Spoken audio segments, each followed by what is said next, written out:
বিদায় হবে না, তবে বিদায় হতে পারে না, পারে না। শিক্ষকের সাথে বেয়াদবি করলে ইলম থাকে না। হযরত আলী বলেন, আমাকে একটা অক্ষর যিনি শিখাইছেন তার মূল্য কত? মান আল্লামানি হারফান ইনশাআ বাআ ওয়া ইনশাআ আতাকা। আমাকে একটা অক্ষর যিনি শিখাইছেন তার মূল্য এত, চাইলে আমাকে গোলাম বানাইয়াও রাখতে পারেন, বিক্রিও করে দিতে পারেন।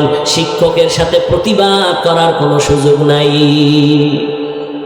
2 নাম্বার ব্যবধান, আমি টাকা পাইয়া খুশি না, ইলম পেয়ে খুশি। কেন? টাকাওয়ালার বয়স যত বাড়ে, টাকা যত বাড়ে তত দুশ্মন বাড়ে, আর ইলমওয়ালার যত ইলম বাড়ে তত বন্ধু বাড়ে। ঠিক না? টাকাওয়ালার যত টাকা বাড়ে তত দুশ্মন বাড়ে। নিজের বউ দুশ্মন, নিজের মাইয়া ভোলা দুশ্মন। কি এই নজির বাংলাদেশে নাই?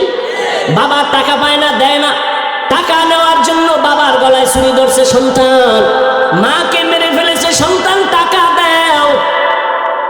এই জন্য টাকাওয়ালার যত টাকা বাড়ে দুশ্মন বাড়ে, ইলমওয়ালার যত ইলম বাড়ে তত বন্ধু বাড়ে। 3 নাম্বার, টাকাওয়ালা যত বয়স বাড়ে তত সবার ঘৃণা বাড়ে, আর ইলমওয়ালার যত বয়স বাড়ে সবার মোহব্বত বাড়ে।